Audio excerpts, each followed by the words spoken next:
पुरख विधाते सरदा मन की पूरे। नानक दास यह सुख मांगै मोको कर संतन की धूरे।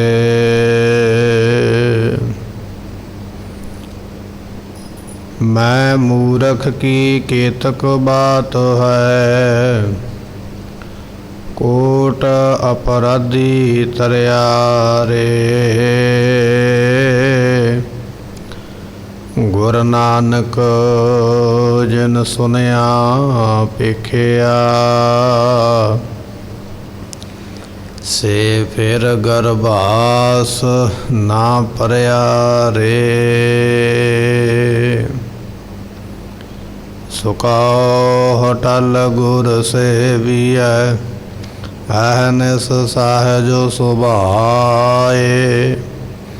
दर्शन परसय गुरु का जन्म मरण दुख जाय।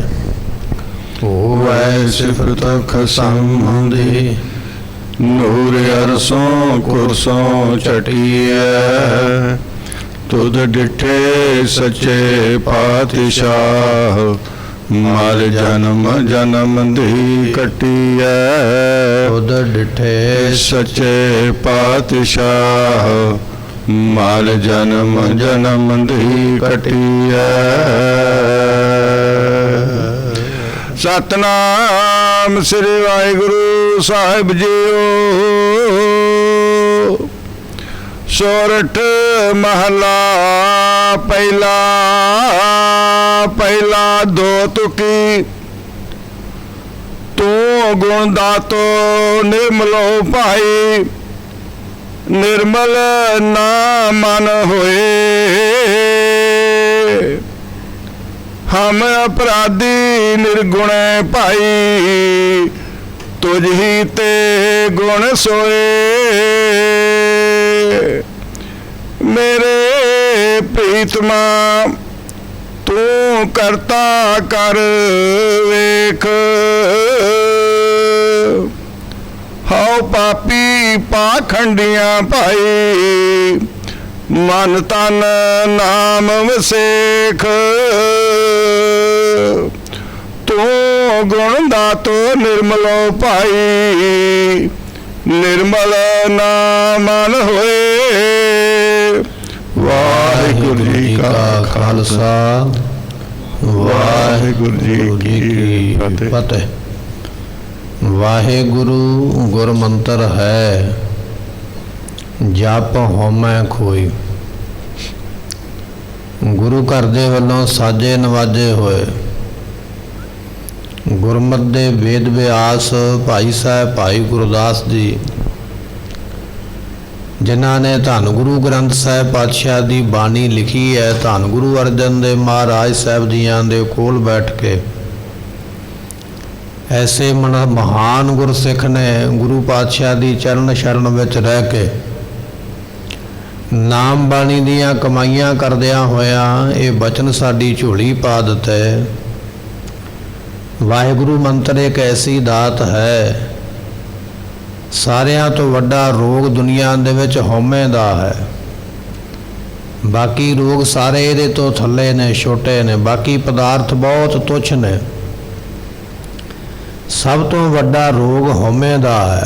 हौमे दीर्घ रोग है वड्डा रोग है हौमे दा। पर इस हौमे दे वड्डे रोग नूं भी जिहड़ा दूर करना ये गुरु दा शब्द वाहिगुरु मंत्र है। जिन्हों ने जपिया जिन्हों ने पढ़िया ये वड्डे रोग नूं भी ये मंत्र दूर कर दिंदा है।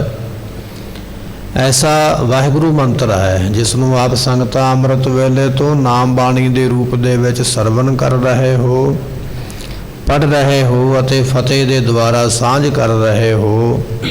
ऐसे दात ऐसी बख्शिश सतगुरां ने साडे उपर कीती है। अपने जीवन काल दे विच वध तों वध जिन्ना भी समा मिले वाहिगुरु मंत्र दा जाप करो ताकि साडा होर भी भला हो जावे, होर भी बख्शिश प्राप्त होवे। ਆਓ ਕੁਝ ਸਮੇਂ ਵਾਸਤੇ ਆਪਣੇ ਮਨ ਦੇ ਧਿਆਨ ਨੂੰ ਟਿਕਾਈਏ, ਭਾਵਨਾ ਨਾਲ, ਸ਼ਰਧਾ ਨਾਲ ਸਤਿਗੁਰਾਂ ਦੇ ਜੋ ਅਗੰਮੀ ਬਚਨ ਹਨ ਇਹਨਾਂ ਨੂੰ ਸਰਵਣ ਕਰੀਏ। ਮਿਲ ਕੇ ਆਖੀਏ ਸਤਿਨਾਮ ਸ੍ਰੀ ਵਾਹਿਗੁਰੂ ਸਾਹਿਬ ਜੀ। ਸਤਨਾਮ ਸ੍ਰੀ ਵਾਹਿਗੁਰੂ ਸਾਹਿਬ ਜੀਓ। ਸੋਰਠ ਮਹਲਾ ਪਹਿਲਾ, ਪਹਿਲਾ ਦੋ ਤੁਕੀ। ਸੋਰਠ ਰਾਗ ਦਾ ਇਹ ਸ਼ਬਦ ਹੈ ਅਤੇ ਪਹਿਲੇ ਪਾਤਸ਼ਾਹ ਸਾਹਿਬ ਗੁਰੂ ਨਾਨਕ ਦੇਵ ਮਹਾਰਾਜ ਸਾਹਿਬ ਜੀ ਇਸ ਸ਼ਬਦ ਨੂੰ ਉਚਾਰਨ ਕਰਨ ਵਾਲੇ ਨੇ। ਇੱਥੇ ਪਹਿਲਾ ਦੋ ਵਾਰੀ ਸ਼ਬਦ ਮਹਾਰਾਜ ਨੇ ਲਿਖਿਆ। ਇੱਕ ਵਾਰੀ ਅੰਕਾਂ ਵਿੱਚ ਲਿਖਿਆ ਹੈ ਏਕਾ ਪਾ ਕੇ, ਇੱਕ ਵਾਰੀ ਇਹ ਸ਼ਬਦ ਸ਼ਬਦਾਂ ਵਿੱਚ ਲਿਖਿਆ ਹੈ ਪੱਪਾ ਹਾਏ ਨੂੰ ਸਿਹਾਰੀ ਲੱਲੇ ਨੂੰ ਕਰਨਾ। ਪਹਿਲਾ ਇਹ ਸ਼ਬਦ ਨੂੰ ਗੁਰਬਾਣੀ ਦਾ ਪਾਠ ਕਰਨ ਲੱਗਿਆਂ ਦੋ ਵਾਰੀ ਹੀ ਪੜ੍ਹਨਾ ਹੈ, ਕਿਉਂਕਿ ਸ਼ਬਦ ਬਾਅਦ ਵਿੱਚ ਹੈ, ਅੰਕ ਪਹਿਲਾਂ ਲਿਖਿਆ ਹੈ। ਸੋ ਇਸ ਕਰਕੇ ਇਹ ਮਹਾਰਾਜ ਨੇ ਦੋ ਵਾਰੀ ਪਹਿਲਾ ਸ਼ਬਦ ਲਿਖਿਆ ਹੈ ਕਿ ਏਕੇ ਦਾ ਉਚਾਰਨ ਕਿਵੇਂ ਕਰਨਾ ਹੈ। ਕੋਈ ਇਹ ਨਾ ਕਹਿ ਦੇਵੇ ਸੋਰਠ ਮਹੱਲਾ ਇੱਕ। ਸੋ ਇਸ ਕਰਕੇ ਮਹਾਰਾਜ ਨੇ ਉਸ ਏਕੇ ਨੂੰ ਅੱਖਰਾਂ ਵਿੱਚ ਲਿਖ ਦਿੱਤਾ ਪਹਿਲਾ, ਤਾਂ ਕਿ ਪੜ੍ਹਨ ਦੀ ਜਾਂਚ ਆ ਜਾਵੇ, ਤਰੀਕਾ ਆ ਜਾਵੇ, ਸਮਝ ਆ ਜਾਵੇ ਕਿ ਇਸ ਮਹੱਲੇ ਨੂੰ ਪੜ੍ਹਨਾ ਕਿਵੇਂ ਹੈ। ਪਹਿਲਾ ਕਹਿਣਾ ਹੈ, ਏਕਾ ਕਹਿਣਾ ਹੈ, ਸਮਝਾਉਣ ਵਾਸਤੇ ਮਹਾਰਾਜ ਨੇ ਲਿਖਿਆ। ਔਰ ਇਸੇ ਤਰ੍ਹਾਂ ਮਹਾਰਾਜ ਸਾਹਿਬ ਜੀ ਅੱਗੇ ਬਖਸ਼ਿਸ਼ ਕਰਦੇ ਦੋ ਤੁਕੀ, ਦੋ ਤੁਕਾਂ ਜਿਹੜੀਆਂ ਨੇ, ਦੋ ਪੰਕਤੀਆਂ ਦੀ ਇੱਕ ਪੌੜੀ ਹੋਵੇਗੀ। ਜਿਹੜਾ ਸ਼ਬਦ ਆਪਾਂ ਸਰਵਨ ਕਰਨ ਜਾ ਰਹੇ ਹਾਂ, ਇਸ ਸ਼ਬਦ ਦੀਆਂ 10 ਪੌੜੀਆਂ ਨੇ। ਦੋ ਪੰਕਤੀਆਂ ਦੀ ਇੱਕ ਪੌੜੀ ਹੈ। ਕਹਿਣ ਤੋਂ ਭਾਵ ਕਿ ਇਹ ਜਿਹੜਾ ਸ਼ਬਦ ਹੈ ਇਹ ਦੋ ਪੰਕਤੀਆਂ ਦਾ ਹੈ। ਇਸ ਤਰ੍ਹਾਂ ਮਹਾਰਾਜ ਨੇ ਸਰਲੇਖ ਲਿਖਿਆ ਹੈ ਵੀ ਇਹ ਗੁਰਬਾਣੀ ਦਾ ਸ਼ਬਦ ਕਿੰਨਾ ਸਾਨੂੰ ਪ੍ਰਾਪਤ ਹੋ ਰਿਹਾ, ਇਹਦੀ ਕਿੰਨੇ ਸ਼ਬਦ ਹੋਣਗੇ, ਕਿੰਨੀਆਂ ਪੰਕਤੀਆਂ ਹੋਣਗੀਆਂ, ਔਰ ਕਿਹੜੇ ਗੁਰੂ ਨੇ ਉਚਾਰਿਆ। ਪਹਿਲੇ ਪਾਤਸ਼ਾਹ ਨੇ। ਅੰਗ 636 ਹੈ ਜਿਹਦੇ ਉੱਪਰ ਇਹ ਸ਼ਬਦ ਲਿਖਿਆ। ਆਪਾਂ ਸਵਈਆਂ ਦੇ ਵਿੱਚ ਪਾਠ ਕਰਦੇ ਹਾਂ। ਸਵਈਏ ਸ੍ਰੀ ਮੁਖ ਬਾਗ ਮਹੱਲਾ ਪੰਜਵਾਂ। ਉੱਥੇ ਮਹਾਰਾਜ ਸਾਹਿਬ ਜੀਆਂ ਨੇ ਪੰਜਵਾਂ ਸ਼ਬਦ ਵੀ ਦੋ ਵਾਰੀ ਲਿਖਿਆ ਹੈ, ਇੱਕ ਵਾਰੀ ਸ਼ਬਦਾਂ ਦੇ ਵਿੱਚ, ਇੱਕ ਵਾਰੀ ਅੰਕਾਂ ਦੇ ਵਿੱਚ। ਪਰ ਉਸ ਜਗ੍ਹਾ ਦੇ ਉੱਪਰ ਵਿਦਵਾਨ ਜਿਹੜੇ ਨੇ ਸ਼ਬਦਾਂ ਵਾਲਾ ਜਿਹੜਾ ਅੰਕ ਹੈ ਉਸ ਨੂੰ ਪੜ੍ਹਦੇ, ਪਰ ਜਿਹੜਾ ਅੰਕ ਵਾਲਾ ਹੈ ਉਸ ਨੂੰ ਨਹੀਂ ਪੜ੍ਹਿਆ ਜਾਂਦਾ ਜਦੋਂ ਗੁਰਬਾਣੀ ਦਾ ਸਹਿਜ ਪਾਠ ਜਾਂ ਅਖੰਡ ਪਾਠ ਕੀਤਾ ਜਾਂਦਾ। ਇੱਥੇ ਅੰਕ ਵਾਲਾ ਮਹਾਰਾਜ ਨੇ ਪਹਿਲਾਂ ਲਿਖਿਆ ਹੈ, ਸ਼ਬਦ ਵਾਲਾ ਬਾਅਦ ਵਿੱਚ ਲਿਖਿਆ। ਇਸ ਕਰਕੇ ਇੱਥੇ ਦੋਨੇ ਹੀ ਪੜ੍ਹੇ ਜਾਣਗੇ। ਸੋ ਇਹ ਮਹਾਰਾਜ ਜੀਆਂ ਨੇ ਇੱਥੇ ਸਰਲੇਖ ਲਿਖਿਆ ਹੈ, ਇਹ ਆਪਣੇ ਸਮਝਣ ਵਾਸਤੇ ਹੈ। ਸਵਈਆਂ ਦੇ ਵਿੱਚ ਸ਼ਬਦਾਂ ਵਿੱਚ ਪਹਿਲਾਂ ਲਿਖਿਆ ਹੈ, ਅੰਕ ਵਿੱਚ ਬਾਅਦ ਵਿੱਚ ਲਿਖਿਆ। ਇਸ ਕਰਕੇ ਅੰਕ ਵਾਲਾ ਨਹੀਂ ਪੜ੍ਹਿਆ ਜਾਂਦਾ, ਸ਼ਬਦ ਵਾਲਾ ਪੜ੍ਹਿਆ ਜਾਂਦਾ ਹੈ। ਇੱਥੇ ਮਹਾਰਾਜ ਨੇ ਅੰਕ ਵਾਲਾ ਪਹਿਲਾਂ ਲਿਖਿਆ, ਸ਼ਬਦ ਵਾਲਾ ਬਾਅਦ ਵਿੱਚ ਲਿਖਿਆ, ਤਾਂ ਕਰਕੇ ਦੋਨੇ ਪੜ੍ਹੇ ਜਾਂਦੇ ਗੁਰਬਾਣੀ ਦਾ ਪਾਠ ਕਰਨ ਵੇਲੇ। ਸੋ ਇਹ ਰਹੱਸ ਹੈ, ਇਹ ਗੁੱਝਾ ਭੇਦ ਹੈ ਗੁਰਬਾਣੀ ਦਾ, ਜੋ ਸਾਨੂੰ ਸਮਝਣਾ ਚਾਹੀਦਾ ਔਰ ਸਮਝਾਉਣਾ ਚਾਹੀਦਾ। ਸੋ ਰੋ ਵਿਚਾਰ ਮਹਾਰਾਜ ਗੁਰੂ ਨਾਨਕ ਦੇਵ ਪਾਤਸ਼ਾਹ ਜੀ ਸ਼ਬਦ ਉਚਾਰਨ ਕਰ ਰਹੇ ਨੇ। 637 ਅੰਗ ਦੇ ਉੱਪਰ ਇਹ ਸ਼ਬਦ ਮਹਾਰਾਜ ਸਾਹਿਬ ਜੀਆਂ ਨੇ ਅੰਕਿਤ ਕੀਤਾ ਹੈ। ਤੂੰ ਗੁਣ ਦਾਤੋ ਨਿਰਮਲੋ ਭਾਈ। ਗੁਰਮੁਖੋ ਇਸ ਸ਼ਬਦ ਵਿੱਚ ਮਹਾਰਾਜ ਨੇ ਹਰੇਕ ਪੰਕਤੀ ਵਿੱਚ ਭਾਈ ਸ਼ਬਦ ਲਿਖਿਆ ਹੈ, ਤੇ ਭਾਈ ਤੋਂ ਭਾਵ ਲੈ ਲੈਣਾ ਭਾਵਨੇ ਯੋਗ। ਜਿਹੜਾ ਪ੍ਰਮਾਤਮਾ ਸਤਿਗੁਰੂ ਅਕਾਲ ਪੁਰਖ ਭਾਵਨੇ ਯੋਗ ਹੈ। ਭਾਈ ਦਾ ਅਰਥ ਇੱਥੇ ਭਾਵਨੇ ਯੋਗ ਸਾਰੇ ਸ਼ਬਦ ਵਿੱਚ ਆਪਾਂ ਲਾਵਾਂਗੇ। ਮਹਾਰਾਜ ਕਹਿਣ ਲੱਗੇ ਐ ਭਾਈ ਭਾਵਨੇ ਯੋਗ ਪ੍ਰਮਾਤਮਾ ਤੂੰ ਗੁਣ ਦਾਤੋ, ਤੁਸੀਂ ਗੁਣਾਂ ਦੇ ਦਾਤੇ ਹੋ। ਤੇਰੇ ਵਿੱਚ ਗੁਣ ਹੀ ਗੁਣ ਹਨ, ਤੂੰ ਗੁਣਾਂ ਦਾ ਹੀ ਭਰਿਆ ਹੋਇਆ। ਤੇਰੇ ਕਵਨ ਕਵਨ ਗੁਣ ਕਹਿ ਕਹਿ ਗਾਵਾਂ। ਕਿਹੜੇ ਕਿਹੜੇ ਗੁਣਾਂ ਨੂੰ ਕਹਿ ਕੇ ਦਸੀਏ। ਊਚ ਅਪਾਰ ਬੇਅੰਤ ਸੁਆਮੀ ਕੌਣ ਜਾਣੇ ਗੁਣ ਤੇਰੇ। ਤੇਰੇ ਗੁਣਾਂ ਦਾ ਵਰਣਨ ਕੋਈ ਕਰ ਹੀ ਨਹੀਂ ਸਕਦਾ ਹੈ। ਤੂੰ ਇੰਨੇ ਗੁਣਾਂ ਦਾ ਮਾਲਕ ਹੈ, ਤੂੰ ਬੇਅੰਤ ਗੁਣਾਂ ਦਾ ਮਾਲਕ ਹੈ। ਸਤਿਗੁਰੂ ਪਾਤਸ਼ਾਹ ਕਹਿਣ ਲੱਗੇ ਮੈਂ ਮੂਰਖ ਕੀ ਕੇਤਕ ਬਾਤ ਹੈ, ਕੋਟ ਅਪਰਾਧੀ ਤਰਿਆ ਰੇ। ਗੁਰੂ ਨਾਨਕ ਜਿਨ ਸੁਣਿਆ ਪੇਖਿਆ ਇਹ ਗੁਣ ਨੇ ਗੁਰੂ ਨਾਨਕ ਦੇਵ ਪਾਤਸ਼ਾਹ ਦੇ, ਜਿਨ੍ਹਾਂ ਨੇ ਸੁਣ ਵੀ ਲਿਆ, ਜਿਨ੍ਹਾਂ ਨੇ ਵੇਖ ਵੀ ਲਿਆ, ਉਹ ਵੀ ਤਰ ਜਾਣਗੇ। ਪਰ ਮਹਾਰਾਜ ਇਹੋ ਜਿਹੇ ਕਿੰਨੇ ਕੁ ਗੁਣਾਂ ਦਾ ਮੈਂ ਵਰਣਨ ਕਰਾਂ, ਕਿੰਨੇ ਕੁ ਗੁਣ ਕਵਾਂ। ਮੇਰੀ ਜ਼ੁਬਾਨ ਇੱਕ ਹੈ, ਜੇ ਲੱਖਾਂ ਵੀ ਜ਼ੁਬਾਨਾਂ ਹੋ ਜਾਣ ਤਾਂ ਵੀ ਤੇਰੇ ਗੁਣਾਂ ਦਾ ਅੰਤ ਨਹੀਂ ਪਾ ਸਕਦਾ। ਤੂੰ ਐਸਾ ਬੇਅੰਤ ਹੈ, ਤੂੰ ਬੇਅੰਤ ਕੋ ਵਿਰਲਾ ਜਾਣ ਹੈ। ਕੌਣ ਹੈ ਦੁਨੀਆ ਵਿੱਚ ਜਿਹੜਾ ਤੇਰੀ ਬੇਅੰਤਤਾਈ ਦਾ ਵਰਣਨ ਕਰੇ? ਨਹੀਂ ਕੀਤਾ ਜਾ ਸਕਦਾ ਹੈ। ਅੰਤ ਕੋ ਚਾਹਣ ਜੋਗ ਹੈ, ਸੋ ਆਏ ਅੰਤ ਗਵਾਏ। ਤੇਰਾ ਅੰਤ ਨਹੀਂ ਕਿਸੇ ਨੇ ਪਾਇਆ। ਜਿਹੜੇ ਪਾਉਣ ਵਾਸਤੇ ਗਏ ਆਪਣਾ ਅੰਤ ਹੋ ਗਿਆ, ਪਰ ਪ੍ਰਮਾਤਮਾ ਬੇਅੰਤ ਹੈ। ਸਤਿਗੁਰੂ ਪਾਤਸ਼ਾਹ ਬਖਸ਼ਿਸ਼ ਕਰਦੇ, ਤੂੰ ਗੁਣ ਦਾਤਾ। ਅਕਾਲ ਪੁਰਖ ਜੀ ਆਪ ਜੀ ਭਾਵਨੇ ਯੋਗ ਹੋ ਤੇ ਗੁਣਾਂ ਦੇ ਦਾਤੇ, ਤੁਹਾਡੇ ਗੁਣਾਂ ਦਾ ਵਰਣਨ ਕੋਈ ਨਹੀਂ ਕਰ ਸਕਦਾ। ਤੇ ਨਿਰਮਲ ਹੋ, ਫਿਰ ਆਪ ਜੀ ਨਿਰਮਲ ਹੋ, ਮੈਲ ਤੋਂ ਰਹਿਤ ਹੋ, ਤੁਹਾਡੇ ਵਿੱਚ ਮੈਲ ਕੋਈ ਨਹੀਂ ਕਿਸੇ ਤਰ੍ਹਾਂ ਦੀ। ਸਾਰੀਆਂ ਮੈਲਾਂ ਤੋਂ ਇਹ ਜਿਹੜੀਆਂ ਮੈਲਾਂ ਨੇ ਨਾ, ਕ੍ਰਿਸ਼ਤਾਈ ਇਹ ਕ੍ਰਿਸ਼ਨੰ ਤਾਂ ਸਰਬ ਦੇਵਾ ਦੇਵ ਦੇਵਾ ਤਾਂ ਆਤਮਾ। ਮਹਾਰਾਜ ਨੇ ਬਚਨ ਲਿਖੇ ਨੇ, ਮਾਇਆ ਦੀ ਮੈਲ ਵੀ ਤੁਹਾਡੇ ਵਿੱਚ ਨਹੀਂ ਹੈ। ਪਦਾਰਥਾਂ ਦੀ ਮੈਲ, ਸੰਸਾਰ ਦੀ ਈਰਖਾ ਦੀ ਮੈਲ, ਕਾਮ ਕ੍ਰੋਧ ਲੋਭ ਮੋਹ ਦੀ ਮੈਲ, ਇਹ ਮੈਲਾਂ ਵੀ ਤੁਹਾਡੇ ਵਿੱਚ ਨਹੀਂ। ਇਸ ਕਰਕੇ ਤੁਹਾਨੂੰ ਆਖਿਆ ਜਾਂਦਾ ਨਿਰਮਲ। ਆਪ ਜੀ ਨਿਰਮਲ ਹੋ। ਨਿਰਮਲ ਨਾ ਮਨ ਹੋਏ। ਜੇ ਨਿਰਮਲ ਨਹੀਂ ਹੈ ਤੇ ਮੇਰਾ ਮਨ ਨਿਰਮਲ ਨਹੀਂ ਹੈ। ਮਨ ਤੇ ਮੇਰਾ ਮੈਲਾ ਹੈ। ਮੈਂ ਦੋਸ਼ ਆਪ ਜੀ ਦੇ ਵਿੱਚ ਕੱਢਦਾ ਪਿਆ। ਮੇਰੇ ਅੰਦਰ ਨਾਮ ਨਹੀਂ ਵਸਿਆ। ਦੋਸ਼ ਕਿਹਦੇ ਵਿੱਚ ਕੱਢਿਆ? ਨਾਮ ਦੇ ਵਿੱਚ ਵੀ ਉਹ ਨਹੀਂ ਵਸਿਆ। ਪਰ ਇਹ ਨਹੀਂ ਆਖਿਆ ਵੀ ਮੇਰਾ ਮਨ ਲੱਗਾ ਨਹੀਂ ਨਾਮ ਦੇ ਵਿੱਚ। ਮਨ ਤੇ ਮੇਰਾ ਮੈਲਾ ਹੈ, ਪਰ ਦੋਸ਼ ਮੈਂ ਪ੍ਰਮਾਤਮਾ ਦਾ ਕੱਢਦਾ ਪਿਆ। ਇਹ ਨਾਮ ਮੇਰੇ ਅੰਦਰ ਵਸਿਆ ਨਹੀਂ। ਸਤਿਗੁਰੂ ਪਾਤਸ਼ਾਹ ਮਹਾਰਾਜ ਕਹਿਣ ਲੱਗੇ, ਪਰਮਾਤਮਾ ਤੇ ਨਿਰਮਲ ਹੈ, ਜੇ ਨਹੀਂ ਹੈ ਨਿਰਮਲ ਨਾ ਮਨ ਹੋਏ। ਮੇਰਾ ਮਨ ਨਿਰਮਲ ਨਹੀਂ, ਇਹਦੇ ਵਿੱਚ ਮੈਲ ਹੈ। ਜਿੰਨਾ ਚਿਰ ਇਸ ਮਨ ਦੇ ਵਿੱਚ ਮੈਲ ਹੈ ਉਹਨਾਂ ਚਿਰ ਮਨ ਟਿਕਦਾ ਨਹੀਂ, ਦੌੜਦਾ ਪਿਆ।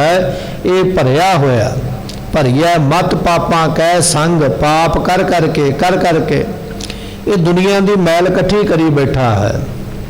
ਫਿਰ ਇੱਕ ਜਨਮ ਦੀ ਮੈਲ ਨਹੀਂ ਹੈ, ਜਨਮ ਜਨਮ ਕੀ ਇਸ ਮਨ ਕੋ ਮਲ ਲਾਗੀ। ਪਤਾ ਨਹੀਂ ਕਿੰਨੇ ਜਨਮਾਂ ਦੀ ਮੈਲ ਇਹ ਮਨ ਸੰਜੋਈ ਬੈਠਾ ਹੈ। ਇਸ ਕਰਕੇ ਮਨ ਗੰਦਾ ਹੋ ਗਿਆ, ਅਪਵਿੱਤਰ ਹੋ ਗਿਆ, ਨਿਰਮਲ ਨਹੀਂ ਰਿਹਾ, ਤਾਂ ਕਰਕੇ ਇਸ ਨੂੰ ਪ੍ਰਾਪਤੀ ਨਹੀਂ ਹੈ। ਅਕਾਲ ਪੁਰਖ ਆਪ ਤੇ ਨਿਰਮਲ ਹੋ, ਗੁਣਾਂ ਦੇ ਦਾਤੇ ਹੋ, ਪਰ ਮੇਰਾ ਮਨ ਨਿਰਮਲ ਨਹੀਂ ਹੁੰਦਾ ਹੈ। ਹਮ ਅਪਰਾਧੀ ਨਿਰਗੁਣੇ ਭਾਈ। ਇਸ ਕਰਕੇ ਇਹ ਭਾਵਨੇ ਯੋਗ ਪਰਮਾਤਮਾ, ਮੈਂ ਤੇ ਅਪਰਾਧੀ ਹਾਂ। ਆਪਣਾ ਗੁਨਾਹ ਕਬੂਲ ਕਰਨਾ ਬੜੀ ਵੱਡੀ ਗੱਲ ਹੈ, ਕਰ ਲੈਣਾ ਚਾਹੀਦਾ। ਈਸਾਈ ਮਤ ਹੈ ਨਾ ਈਸਾਈਆਂ ਦਾ, ਉਹਨਾਂ ਦੀ ਚਰਚ ਵਿੱਚ ਇੱਕ ਵੱਖਰਾ ਕਮਰਾ ਬਣਿਆ ਹੋਇਆ। ਉੱਥੇ ਜਾ ਕੇ ਅਪਰਾਧੀ ਜਿਹੜਾ ਉਹਨੂੰ ਬੰਦ ਕਮਰੇ ਵਿੱਚ ਬੈਠ ਜਾਂਦਾ, ਤੇ ਜਿਹੜਾ ਫਾਦਰ ਹੈ ਨਾ ਚਰਚ ਦਾ ਉੱਥੇ ਕੰਮ ਕਰਨ ਵਾਲਾ, ਉਹਦੇ ਕੋਲ ਜਾ ਕੇ ਆਪਣਾ ਔਗਣ ਦੱਸਣਾ ਪੈਂਦਾ, ਬੋਲਣਾ ਪੈਂਦਾ। ਮੈਂ ਇਹ ਗੁਨਾਹ ਕਰਕੇ ਆਇਆ, ਗੋਡ ਦੇ ਅੱਗੇ ਮੇਰੀ ਬੇਨਤੀ ਕਰੋ ਕਿ ਮੈਨੂੰ ਇਸ ਗੁਨਾਹ ਤੋਂ ਮਾਫੀ ਮਿਲੇ। ਇਹ ਉਹਨਾਂ ਵਿੱਚ ਇੱਕ ਗੁਣ ਹੈ। ਪਹਿਲੀ ਤੇ ਗੱਲ ਅਪਰਾਧ ਕਰਨਾ। ਜੇ ਅਪਰਾਧ ਕੀਤਾ ਹੈ ਤੇ ਫਿਰ ਉਸ ਅਪਰਾਧ ਨੂੰ ਛੁਪਾ ਨਾ, ਮਾਫੀ ਮੰਗ ਗੁਰੂ ਕੋਲੋਂ ਆ ਕੇ। ਪਰ ਮਾਫੀ ਤੇ ਤਾਂ ਮੰਗੇਗਾ ਨਾ ਜੇ ਅਪਰਾਧ ਨੂੰ ਕਬੂਲ ਕਰੇਗਾ। ਜਿੰਨਾ ਚਿਰ ਅਪਰਾਧ ਕਬੂਲ ਹੀ ਨਹੀਂ ਕਰਦਾ ਪਿਆ। ਮਹਾਰਾਜ ਕਹਿਣ ਲੱਗੇ, ਕਬੀਰ ਜੀਤੇ ਪਾਪ ਕੀਏ ਰਾਖੈ ਤਲੈ ਦੁਰਾਏ। ਪਾਪ ਤੇ ਕੀਤੇ, ਦਿਨੇ ਵੀ ਕਰਦਾ, ਰਾਤ ਵੀ, ਸਵੇਰੇ ਵੀ, ਸ਼ਾਮ ਵੀ ਕਰਦਾ ਤੇ ਬੜੇ ਹੈ, ਪਰ ਰਾਖੈ ਤਲੈ ਦੁਰਾਏ। ਦੁਰਾਏ ਤੋਂ ਭਾਵ ਹੁੰਦਾ ਛੁਪਾ ਕੇ, ਥੱਲੇ ਕਰਕੇ ਰੱਖਣੇ, ਮੇਰੇ ਪਾਪ ਨੂੰ ਵਿਖੇ ਨਾ, ਕਿਸੇ ਨੂੰ ਪਤਾ ਨਾ ਲੱਗੇ ਵੀ ਮੈਂ ਏਡਾ ਵੱਡਾ ਪਾਪੀ ਹਾਂ। ਪਾਪ ਦੇ ਉੱਪਰ ਪਾਲਿਆ ਪਰਦਾ। ਜੇ ਕੋਈ ਕੀਤਾ ਪੁੰਨ ਤੇ ਉਹਦੇ ਇਸ਼ਤਿਹਾਰ ਬਣਾ ਕੇ ਲਾ ਦਿੱਤੇ। ਦਾਨ ਕੀਤਾ ਤੇ ਇਸ਼ਤਿਹਾਰ ਬਣ ਗਏ ਨੇ, ਮੈਂ ਕੀਤਾ ਹੈ। ਪਰ ਕਦੇ ਕਿਸੇ ਨੇ ਆਪਣੇ ਪਾਪ ਦਾ, ਅਪਰਾਧ ਦਾ ਵੀ ਇਸ਼ਤਿਹਾਰ ਬਣਾ ਕੇ ਲਾਇਆ। ਕਦੇ ਕਿਸੇ ਨੇ ਆਖਿਆ ਵੀ ਮੈਂ ਇਹ ਗੁਨਾਹ ਕਰਕੇ ਆਇਆ। ਸਤਿਗੁਰੂ ਪਾਤਸ਼ਾਹ ਕਹਿੰਦੇ, ਅਜੇ ਤੇ ਤੂੰ ਗੁਨਾਹ ਮੰਨਦਾ ਹੀ ਨਹੀਂ, ਮਾਫੀ ਮੰਗਣੀ ਤੇ ਬੜੀ ਦੂਰ ਦੀ ਗੱਲ ਹੈ। ਮਾਫੀ ਤੇ ਤਾਂ ਮੰਗੇਗਾ, ਪਹਿਲਾਂ ਅਪਰਾਧ ਕਬੂਲ ਕਰਨਾ ਪਵੇਗਾ। ਪਰ ਇਹ ਬਚਨ ਯਾਦ ਰੱਖ, ਦੁਨੀਆ ਕੋਲੋਂ ਪਾਪ ਛੁਪਾ ਸਕਦਾ ਹੈ, ਪਰ ਜਦੋਂ ਤੇਰਾ ਲੇਖਾ ਧਰਮਰਾਜ ਦੀ ਕਚਹਿਰੀ ਵਿੱਚ ਹੋਣਾ ਹੈ, ਉਥੇ ਤੇਰੇ ਕੀਤੇ ਹੋਏ ਪਾਪ ਛੁਪਨੇ ਨਹੀਂ। ਕਬੀਰ ਜੀਤੇ ਪਾਪ ਕੀਏ ਰਾਖੈ ਤਲੈ ਦੁਰਾਏ। ਛੁਪਾ ਕੇ ਰੱਖੇ, ਪ੍ਰਗਟ ਭੈ ਨਿਦਾਨ ਸਭ। ਐ ਮੂਰਖਾ ਬੇਸਮਝਾ, ਇਹ ਸਾਰੇ ਪ੍ਰਗਟ ਹੋ ਜਾਣੇ, ਸਾਹਮਣੇ ਹੋ ਜਾਣੇ। ਕਦੋਂ ਹੋਣਗੇ? ਜਬ ਪੁੱਛੇ ਧਰਮ ਰਾਏ, ਜਦੋਂ ਧਰਮਰਾਜ ਨੇ ਪੁੱਛਿਆ ਉਦੋਂ ਤੇਰੇ ਗੁਨਾਹ ਸਾਰੇ ਬੋਲਣਗੇ, ਪਰ ਉਦੋਂ ਇਹਨਾਂ ਗੁਨਾਹਾਂ ਦੀ ਮਾਫੀ ਵਾਸਤੇ ਤੇਰੇ ਕੋਲ ਸਮਾਂ ਨਹੀਂ ਹੋਵੇਗਾ, ਉਪਚਾਰ ਨਹੀਂ ਕਰ ਸਕੇਗਾ ਮਾਫ ਕਰਵਾਉਣ ਦਾ। ਮਾਫੀ ਦਾ ਸਮਾਂ ਇਸੇ ਜਨਮ ਦੇ ਵਿੱਚ ਸੀ, ਕਿਉਂਕਿ ਇਸੇ ਜਨਮ ਵਿੱਚ ਪਾਪ ਕੀਤਾ ਹੈ, ਮਾਫੀ ਇਹਦੇ ਵਿੱਚ ਮਿਲ ਸਕਦੀ, ਪਰ ਇੱਥੇ ਤੇ ਛੁਪਾ ਕੇ ਰੱਖਿਆ ਵੀ ਕਿਸੇ ਨੂੰ ਪਤਾ ਨਾ ਲੱਗੇ। ਫਿਰ ਮਾਫੀ ਕਦੋਂ ਮਿਲੇਗੀ? ਛੁਟੇਗਾ ਕਦੋਂ? ਨਹੀਂ ਛੁਟੇਗਾ। ਇਸ ਕਰਕੇ ਗੁਨਾਹ ਕਰਨ ਤੋਂ ਪਹਿਲਾਂ ਪਰਹੇਜ਼ ਕਰ, ਡਰ। ਪਰ ਜੇ ਗੁਨਾਹ ਕਿਤੇ ਹੋ ਗਿਆ ਨਾ ਅਚਾਨਕ ਭੁੱਲ ਦੇ ਨਾਲ, ਬੇਸਮਝੀ ਦੇ ਨਾਲ, ਤੇ ਆਪਣੇ ਅਪਰਾਧ ਨੂੰ ਕਬੂਲ ਕਰਨਾ ਸਿੱਖ, ਉਸ ਅਪਰਾਧ ਦੀ ਮਾਫੀ ਮੰਗ ਵੀ ਮੈਨੂੰ ਮਾਫ ਕੀਤਾ ਜਾਵੇ। ਜੇ ਮਾਫੀ ਮੰਗ ਲਵੇਗਾ ਗੁਰੂ ਬਖਸ਼ ਦੇਵੇਗਾ, ਮਾਫ ਕਰ ਦੇਵੇਗਾ। ਪਰ ਮਾਫੀ ਤਾਂ ਮਿਲੇਗੀ ਜੇ ਉਸ ਨੂੰ ਕਬੂਲ ਕਰੇਗਾ ਵੀ ਮੇਰੇ ਕੋਲੋਂ ਇਹ ਗੁਨਾਹ ਹੋਇਆ। ਸਤਿਗੁਰੂ ਪਾਤਸ਼ਾਹ ਮਹਾਰਾਜ ਕਹਿਣ ਲੱਗੇ, ਹਮ ਅਪਰਾਧੀ, ਅਸੀਂ ਅਪਰਾਧੀ ਹਾਂ, ਪੈਰ ਪੈਰ ਤੇ ਭੁੱਲਦੇ ਹਾਂ, ਪੈਰ ਪੈਰ ਤੇ ਗੁਨਾਹ ਕਰਦੇ। ਜਿੰਨਾ ਚਿਰ ਇਹ ਕਬੂਲ ਨਹੀਂ ਕਰਦਾ ਉਹਨਾਂ ਚਿਰ ਮਾਫੀ ਵੀ ਨਹੀਂ ਹੈ। ਸਾਡੇ ਸਾਹਮਣੇ ਸਾਖੀ ਆ ਜਾਂਦੀ, ਭਾਈ ਸੱਤਾ ਜੀ ਤੇ ਭਾਈ ਬਲਵੰਡਾ ਜੀ ਗੁਰੂ ਘਰ ਦੇ ਰਾਗੀ ਨੇ ਅਪਰਾਧ ਕੀਤਾ। ਗੁਰੂ ਨਾਨਕ ਦੇਵ ਪਾਤਸ਼ਾਹ ਨੂੰ ਮਾੜੇ ਸ਼ਬਦ ਇਹਨਾਂ ਨੇ ਬੋਲੇ, ਅਪਮਾਨਜਨਕ ਸ਼ਬਦ ਇਹਨਾਂ ਨੇ ਬੋਲੇ। ਗੁਰੂ ਤੇਗ ਬਹਾਦਰ ਪਾਤਸ਼ਾਹ ਨੇ ਅਪਰਾਧ ਜਾਣ ਕੇ ਸਜ਼ਾ ਵੀ ਦਿੱਤੀ, ਆਖਿਆ ਫਿਟਕ ਗਏ, ਇਹ ਫਿੱਟ ਜਾਣਗੇ। ਮਹਾਰਾਜ ਦੇ ਮੁਖ ਦਾ ਬਚਨ ਨਿਕਲਿਆ, ਕੋੜ ਹੋ ਗਿਆ ਸਰੀਰ ਦੇ ਉੱਪਰ। ਫਿਰ ਜਾ ਕੇ ਭਾਈ ਲੱਧਾ ਜੀ ਦੇ ਕੋਲ ਆਪਣਾ ਗੁਨਾਹ ਦੱਸਿਆ, ਅਸੀਂ ਇਹ ਗੁਨਾਹ ਕਰਤੂਤ ਕੀਤੀ ਹੈ, ਸਾਨੂੰ ਇਹ ਸਜ਼ਾ ਮਿਲੀ ਹੈ, ਤੇ ਭਾਈ ਲੱਧਾ ਜੀ ਸਾਡੇ ਤੇ ਕਿਰਪਾ ਕਰੋ, ਸਾਨੂੰ ਬਖਸ਼ਾ ਦਿਓ ਮਹਾਰਾਜ ਦੇ ਕੋਲੋਂ। ਤੇ ਭਾਈ ਲੱਧਾ ਪਰਉਪਕਾਰੀ ਲੈ ਕੇ ਆਏ, ਮਹਾਰਾਜ ਦੇ ਅੱਗੇ ਬੇਨਤੀ ਹੋਈ, ਤੇ ਸਤਿਗੁਰੂ ਪਾਤਸ਼ਾਹ ਮਹਾਰਾਜ ਨੇ ਆਖਿਆ ਜਿਹੜੀ ਜ਼ੁਬਾਨ ਦੇ ਨਾਲ ਗੁਰੂ ਦੀ ਨਿੰਦਿਆ ਮਾੜੇ ਸ਼ਬਦ ਬੋਲੇ, ਉਸੇ ਜ਼ੁਬਾਨ ਦੇ ਨਾਲ ਸਿਫਤ ਕਰ ਤੇ ਮਾਫੀ ਮਿਲ ਜਾਏਗੀ। ਹੁਣ ਮਾਫੀ ਤਾਂ ਹੀ ਮਿਲੀ ਨਾ ਜੇ ਆਪਣੇ ਅਪਰਾਧ ਨੂੰ ਕਬੂਲਿਆ।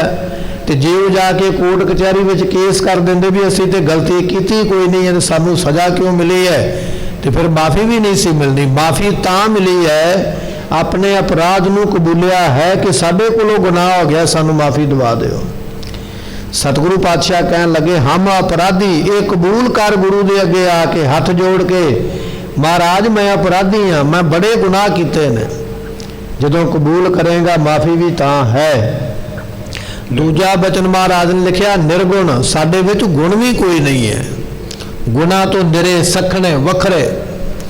ਪਰ ਕਦੇ ਬੰਦੇ ਕਿਸੇ ਨੇ ਆਖਿਆ ਵੀ ਮੈਂ ਗੁਨਾਹ ਤੋਂ ਖਾਲੀ ਹਾਂ। ਤੁਸੀਂ ਕੋਈ ਕੰਮ ਜ਼ਿੰਦਗੀ 'ਚ ਕਰਕੇ ਵੇਖ ਲਓ, ਕਰਦੇ ਪਏ ਹੋ ਨਾ, ਦੂਜਾ ਤੁਹਾਡੇ ਕੋਲ ਖਲੋਤਾ, ਭਾਵੇਂ ਉਹਨੂੰ ਉਸ ਕੰਮ ਦਾ ਇਲ ਤੋਂ ਕੁੱਕੜ ਕੱਖ ਨਹੀਂ ਆਉਂਦਾ, ਪਰ ਸਲਾਹ ਤੁਹਾਨੂੰ ਉਹ ਵੀ ਦੇਵੇਗਾ, ਇੱਦਾਂ ਨਹੀਂ ਤੇ ਇੱਦਾਂ ਕਰ। ਉਹਦੇ ਦਿਮਾਗ ਵਿੱਚ ਇਹ ਹੈ ਵੀ ਮੇਰੇ ਵਰਗਾ ਸਿਆਣਾ ਦੂਜਾ ਕੋਈ ਨਹੀਂ ਦੁਨੀਆ ਤੇ ਆਇਆ, ਮੈਂ ਆ ਜਿਹੜਾ ਗੁਣਾਂ ਦੇ ਨਾਲ ਸੰਪੂਰਨ ਭਰਿਆ ਹੋਇਆ, ਬਾਕੀ ਤੇ ਐਵੇਂ ਤੁਰੇ ਫਿਰਦੇ। ਇਹ ਸਾਡੇ ਮਨ ਦੀ ਹਉਮੈ ਹੈ, ਮੇਰੇ ਵਿੱਚ ਜਿੰਨੇ ਗੁਣ ਨੇ ਕਿਸੇ ਵਿੱਚ ਹੋ ਹੀ ਨਹੀਂ ਸਕਦੇ। ਪਰ ਬੇਨਤੀ ਇਹ ਕਰ, ਅਕਾਲ ਪੁਰਖ ਮੈਂ ਨਿਰਗੁਣਾ ਹਾਂ, ਮੇਰੇ ਵਿੱਚ ਤੇ ਗੁਣ ਕੋਈ ਹੈ ਹੀ ਨਹੀਂ। ਜਦੋਂ ਇਹ ਮੰਨੇਗਾ ਵੀ ਗੁਣ ਕੋਈ ਨਹੀਂ ਹੈ, ਗੁਣ ਸਿੱਖਣ ਦੀ ਆਦਤ ਵੀ ਤਾਂ ਪਵੇਗੀ। ਸੰਗਤ ਵਿੱਚ ਆਇਆ ਹੈ, ਇੱਥੇ ਇਹ ਪਹਿਲਾਂ ਮਨਸ਼ਾ ਬਣਾ, ਵਿਚਾਰ ਬਣਾ ਵੀ ਮੇਰੇ ਵਿੱਚ ਗੁਣ ਕੋਈ ਨਹੀਂ, ਮੈਂ ਗੁਣ ਲੈਣ ਆਇਆ। ਤੇ ਗੁਣ ਆਉਣਾ ਵੀ ਤਾਂ ਹੈ, ਪਰ ਜੇ ਤੂੰ ਆਖੇ ਵੀ ਮੈਂ ਤੇ ਪਹਿਲਾਂ ਹੀ ਗੁਣਾਂ ਦਾ ਭਰਿਆ ਹੋਇਆ, ਫਿਰ ਗੁਣ ਆਵੇਗਾ ਕਿੱਥੋਂ? ਦੱਤਾਤਰੇय ਨਾਮ ਦਾ ਇੱਕ ਰਿਸ਼ੀ ਹੋਇਆ ਪਹਿਲੇ ਸਮਿਆਂ ਵਿੱਚ, ਤੇ ਕਹਿਣ ਲੱਗੇ ਇਹਦੇ ਮਨ ਵਿੱਚ ਇਹ ਗੱਲ ਹੈ ਵੀ ਮੈਂ ਗੁਣ ਲੈਣੇ, ਗੁਣ ਇਕੱਠੇ ਕਰਨੇ। ਜਿੱਥੋਂ ਕਿਤੋਂ ਗੁਣ ਮਿਲਦਾ ਹੈ ਉਹਨੂੰ ਆਪਣਾ ਗੁਰੂ ਬਣਾ ਲੈਂਦਾ, ਇਹਨੇ ਮੈਨੂੰ ਗੁਣ ਵੰਡਿਆ ਹੈ। ਤੇ ਸਿੱਖ ਦਾ ਨਾਮ ਤਾਂ ਹੀ ਮਹਾਰਾਜ ਨੇ ਸਿੱਖ ਰੱਖਿਆ ਨਾ, ਸਿੱਖ ਤੋਂ ਭਾਵ ਸਿੱਖਣ ਵਾਲਾ, ਸਿੱਖਿਆ ਲੈਣ ਵਾਲਾ। ਤੇ ਸਿੱਖਾਂਗੇ ਤੇ ਤਾਂ ਜੇ ਸਾਡੇ ਮਨ ਵਿੱਚ ਇਹ ਗੱਲ ਆ ਗਈ ਵੀ ਮੈਂ ਸਿੱਖਣ ਵਾਸਤੇ ਆਇਆ, ਤੇ ਜੇ ਇਹ ਗੱਲ ਆ ਜਾਵੇ ਮੈਂ ਤੇ ਦੁਨੀਆ ਪੜ੍ਹਾਉਣ ਲਈ ਆਇਆ, ਦੁਨੀਆ ਨੂੰ ਦੱਸਣ ਆਇਆ, ਫਿਰ ਸਿੱਖ ਨਹੀਂ ਪਾਏਗਾ। ਸਿੱਖ ਨਾਮ ਸਿੱਖਿਆ ਲੈਣ ਵਾਲੇ ਦਾ, ਪਰ ਸਿੱਖਿਆ ਤਾਂ ਲਵੇਂਗਾ ਜੇ ਤੂੰ ਇਹ ਸਮਝੇ ਵੀ ਮੈਨੂੰ ਸਿੱਖਿਆ ਦੀ ਲੋੜ ਹੈ। ਤੇ ਜੇ ਤੂੰ ਆਖੇ ਵੀ ਮੈਂ ਤੇ ਖੁਦ ਹੀ ਮਾਸਟਰ ਹਾਂ, ਤੇ ਫਿਰ ਸਿੱਖਿਆ ਥੋੜੀ ਮਿਲੇਗੀ। ਮਹਾਰਾਜ ਕਹਿਣ ਲੱਗੇ ਬੇਨਤੀ ਕਰ, ਹਮ ਅਪਰਾਧੀ ਨਿਰਗੁਣੇ, ਮੇਰੇ ਵਿੱਚ ਗੁਣ ਕੋਈ ਨਹੀਂ। ਜਦੋਂ ਇਹ ਗੱਲ ਕਵੇਂਗਾ ਉਦੋਂ ਗੁਣਾਂ ਦੀ ਪ੍ਰਾਪਤੀ ਹੈ। ਤੁਝ ਹਿਤ ਗੁਣ ਸੋਏ। ਸਾਰੇ ਗੁਣ ਜਿਹੜੇ ਨੇ ਤੁਹਾਡੇ ਤੋਂ ਹੀ ਪ੍ਰਾਪਤ ਹੁੰਦੇ ਨੇ। ਆਪ ਜੀ ਉਹ ਗੁਣਾਂ ਦੇ ਮਾਲਕ ਅਕਾਲ ਪੁਰਖ ਜੀ। ਮੈਂ ਔਗੁਣਾਂ ਦਾ ਭਰਿਆ ਹੋਇਆ, ਮੇਰੇ ਤੇ ਕਿਰਪਾ ਕਰੋ ਵੀ ਆਪਣੇ ਕੁਝ ਗੁਣ ਜਿਹੜੇ ਮੈਨੂੰ ਦੇ ਦਿਓ, ਮੈਂ ਤੁਹਾਡੇ ਗੁਣਾਂ ਵਰਗਾ ਬਣ ਜਾਵਾਂ, ਤੇਰੇ ਗੁਣ ਮੇਰੇ ਵਿੱਚ ਆ ਜਾਣ ਤਾਂ ਕਿ ਮੈਨੂੰ ਪ੍ਰਾਪਤੀ ਹੋ ਜਾਵੇ। ਐਸੀ ਮੇਰੇ ਤੇ ਬਖਸ਼ਿਸ਼ ਕਰੋ। ਮੇਰੇ ਪ੍ਰੀਤਮਾ ਤੂੰ ਕਰਤਾ ਕਰ ਵੇਖ। ਮੇਰੇ ਪ੍ਰੀਤਮ ਪਿਆਰਿਆ, ਤੂੰ ਕਰਤਾ, ਤੂੰ ਸਾਰੀ ਦੁਨੀਆ ਨੂੰ ਪੈਦਾ ਕਰਨ ਵਾਲਾ ਹੈ। ਕੱਲਾ ਪੈਦਾ ਨਹੀਂ ਕਰਦਾ, ਕਰ ਵੇਖ, ਪੈਦਾ ਕਰਕੇ ਫਿਰ ਵੇਖਦਾ ਵੀ ਪਿਆ ਹੈ। ਇਸ ਜੀਵ ਨੂੰ ਮੈਂ ਪੈਦਾ ਕੀਤਾ, ਇਸ ਜੀਵ ਨੂੰ ਮੈਂ ਪੈਦਾ ਕੀਤਾ ਹੈ। ਮਾਂ ਬਾਪ ਵੀ ਬੱਚੇ ਨੂੰ ਜਨਮ ਦੇ ਕੇ ਇੱਕ ਵੇਲਾ ਸਮਾਂ ਇਹੋ ਜਿਹਾ ਆ ਜਾਂਦਾ ਹੈ ਜਦੋਂ ਉਸ ਦਾ ਧਿਆਨ ਰੱਖ ਨਹੀਂ ਪਾਉਂਦੇ, ਆਪਣੇ ਧਿਆਨ ਤੋਂ ਪਰੇ ਕਰ ਦਿੰਦੇ, ਜਦੋਂ ਆਪਣੇ ਤੇ ਆਪਣੇ ਆਪ ਤੇ ਨਿਰਭਰ ਹੋ ਜਾਂਦਾ ਹੈ। ਪਰ ਅਕਾਲ ਪੁਰਖ ਇੱਕ ਇਹੋ ਜਿਹਾ ਹੈ ਜਿਹੜਾ ਪੈਦਾ ਵੀ ਕਰਦਾ ਹੈ ਔਰ ਹਰ ਵੇਲੇ ਵੇਖਦਾ ਵੀ ਪਿਆ ਹੈ। ਮਹਾਰਾਜ ਫਿਰ ਬਖਸ਼ਦੇ ਹਨ। ਮੇਰੇ ਪ੍ਰੀਤਮਾ ਤੂੰ ਕਰਤਾ ਕਰ ਵੇਖ। ਸਤਿਗੁਰੂ ਬਖਸ਼ਿਸ਼ ਕਰਦੇ, ਐ ਮੇਰੇ ਪ੍ਰੀਤਮ ਪਿਆਰਿਆ, ਤੂੰ ਕਰਤਾ ਪੈਦਾ ਕਰਨ ਵਾਲਾ ਹੈ। ਤੇ ਵੇਖ ਤੋਂ ਭਾਵ ਹੈ ਗੁਰਮੁਖੋ ਵੀ ਤੂੰ ਪਾਲਣਾ ਵੀ ਕਰਦਾ ਪਿਆ, ਕੱਲਾ ਇਹ ਨਹੀਂ ਵੀ ਪੈਦਾ ਹੀ ਕੀਤਾ, ਪੈਦਾ ਕਰਕੇ ਸਿਰ ਸਿਰ ਰਿਜਕ ਸੰਭਾਹੇ ਠਾਕੁਰ, ਕਾਹੇ ਮਨ ਭੋ ਕਰਿਆ। ਜੇ ਜੀਵ ਕੀੜੇ ਮਕੌੜੇ ਪਸ਼ੂ ਪੰਛੀ ਪੈਦਾ ਕੀਤੇ, ਸਾਰਿਆਂ ਦਾ ਪੇਟ ਭਰਨਾ ਹੈ, ਇਹ ਵੀ ਜ਼ਿੰਮੇਵਾਰੀ ਸਾਂਭ ਕੇ ਬੈਠਾ ਹੈ, ਸਾਰਿਆਂ ਦੀ ਪਾਲਣਾ ਕਰਦਾ ਹੈ। ਤੂੰ ਐਸਾ ਵੱਡਾ ਦਾਤਾ ਹੈ। ਫਿਰ ਬਖਸ਼ਿਸ਼ ਕਰਦੇ ਹਨ। ਮੇਰੇ ਪ੍ਰੀਤਮਾ ਤੂੰ ਕਰਤਾ ਕਰ ਵੇਖ। ਪ੍ਰੀਤਮ ਪਿਆਰਿਆ, ਜਿੱਥੇ ਦੁਨੀਆ ਪੈਦਾ ਕੀਤੀ ਹੈ ਉਥੇ ਇਹ ਕਿਰਪਾ ਕਰ ਵੀ ਮੇਰੇ ਵੱਲ ਮਿਹਰ ਦੀ ਨਜ਼ਰ ਦੇ ਨਾਲ ਵੇਖ, ਮੇਰੇ ਤੇ ਕਿਰਪਾ ਕਰ। ਤਰਸ ਪਿਆ ਮਿਹਰਾਮਤ ਹੋਈ, ਮੇਰੇ ਤੇ ਤਰਸ ਕਰ, ਮੇਰੇ ਤੇ ਰਹਿਮਤ ਕਰ, ਮੇਰੇ ਵੱਲ ਮਿਹਰ ਦੀ ਦ੍ਰਿਸ਼ਟੀ ਨਾਲ ਦੇਖ। ਕਿਰਪਾ ਕਟਾਖ ਅਵਲੋਕਨ ਕੀਨੋ, ਦਾਸ ਕਾ ਦੁੱਖ ਬਦਾਰਿਓ। ਮੈਨੂੰ ਆਪਣਾ ਦਾਸ ਸੇਵਕ ਜਾਣ ਕੇ ਮਿਹਰ ਦੀ ਨਜ਼ਰ ਦੇ ਨਾਲ ਮੇਰੇ ਵੱਲ ਤੱਕ, ਮੇਰੇ ਤੇ ਰਹਿਮਤ ਕਰ, ਇਹ ਮੇਰੀ ਫਰਿਆਦ ਹੈ। ਓ ਪਾਪੀ ਪਾਖੰਡਿਆ ਭਾਈ। ਐ ਭਾਵਨੇ ਯੋਗ ਪਰਮਾਤਮਾ, ਮੈਂ ਬਹੁਤ ਵੱਡਾ ਪਾਪੀ ਹਾਂ, ਮੇਰੇ ਵਰਗਾ ਪਾਪੀ ਕੋਈ ਨਹੀਂ ਸੰਸਾਰ ਵਿੱਚ। ਮੈਂ ਤੇ ਸੱਜਣ ਠੱਗ ਨੂੰ ਵੀ ਮਾਤ ਪਾ ਦਿੱਤੀ ਹੈ, ਮੈਂ ਤੇ ਵਲੀ ਕੰਧਾਰੀ ਵਰਗਿਆਂ ਨੂੰ ਵੀ ਪਿੱਛੇ ਛੱਡ ਗਿਆ। ਮੇਰੇ ਵਰਗਾ ਪਾਪੀ ਕੋਈ ਨਹੀਂ, ਮੇਰੇ ਵਰਗਾ ਪਖੰਡੀ ਕੋਈ ਨਹੀਂ। ਮੈਂ ਐਸੇ ਪਖੰਡ ਕਰ ਕਰਕੇ ਦੁਨੀਆ ਨੂੰ ਦਿਖਾਉਂਦਾ ਹਾਂ। ਬਾਹਰੋਂ ਧਾਰਮਿਕ ਲੱਗਾ, ਬਾਹਰੋਂ ਪੁੰਨੀ ਲੱਗਾ, ਜਪੀ ਲੱਗਾ, ਤਪੀ ਲੱਗਾ, ਗੁਰਮੁਖ ਲੱਗਾ, ਪਰ ਅੰਦਰ ਮੇਰੇ ਬਿਲਕੁਲ ਉਸ ਦੇ ਉਲਟ ਚੱਲਦਾ ਪਿਆ ਹੈ। ਅੰਦਰੋਂ ਮੈਂ ਪਖੰਡੀ ਵੀ ਹਾਂ, ਲੋਭੀ ਵੀ ਹਾਂ, ਬਕਾਰੀ ਵੀ ਹਾਂ, ਮੈਲ ਦਾ ਵੀ ਭਰਿਆ ਹੋਇਆ। ਪਖੰਡ ਉਹਨੂੰ ਕਿਹਾ ਜਾਂਦਾ ਹੈ ਅੰਦਰ ਕੁਝ ਹੋਰ ਹੋਵੇ ਤੇ ਬਾਹਰ ਕੁਝ ਹੋਰ ਹੋਵੇ, ਉਸ ਨੂੰ ਕਿਹਾ ਜਾਂਦਾ ਪਖੰਡ। ਮਹਾਰਾਜ ਮੈਂ ਤੇ ਬੜਾ ਵੱਡਾ ਪਖੰਡੀ ਹਾਂ, ਪਖੰਡ ਕਰਕੇ ਵਿਖਾਉਂਦਾ, ਬਾਹਰੋਂ ਕੁਝ ਹੋਰ ਦਿਸਦਾ, ਅੰਦਰ ਕੁਝ ਹੋਰ ਹਾਂ। ਇਹ ਮੇਰੀ ਹਾਲਤ ਹੈ। ਮਨ ਤਨ ਨਾਮ ਵਸੇਖ। ਇਹ ਕਿਰਪਾ ਹੋ ਜਾਵੇ ਜਾਂ ਕਿਰਪਾ ਕੀਤੀ ਹੈ, ਮੇਰੇ ਮਨ ਅਤੇ ਤਨ ਦੇ ਵਿੱਚ ਵਿਸ਼ੇਸ਼ ਕਰਕੇ ਨਾਮ ਜਿਹੜਾ ਸਮਾ ਜਾਵੇ, ਜਾਂ ਆਪ ਜੀਆਂ ਦਾ ਜਿਹੜਾ ਨਾਮ ਹੈ ਵਾਹਿਗੁਰੂ ਮੰਤਰ, ਉਹ ਵਿਸ਼ੇਸ਼ ਕਰਕੇ ਮੇਰੇ ਮਨ ਵਿੱਚ ਵਸਿਆ ਹੋਇਆ ਹੈ। ਇਹ ਐਸੀ ਆਪ ਜੀ ਨੇ ਦਾਤ ਬਖਸ਼ੀ ਹੈ। ਰੋ ਬਿਖ ਮਾਇਆ ਚਿਤ ਮੋਹਿਆ ਭਾਈ।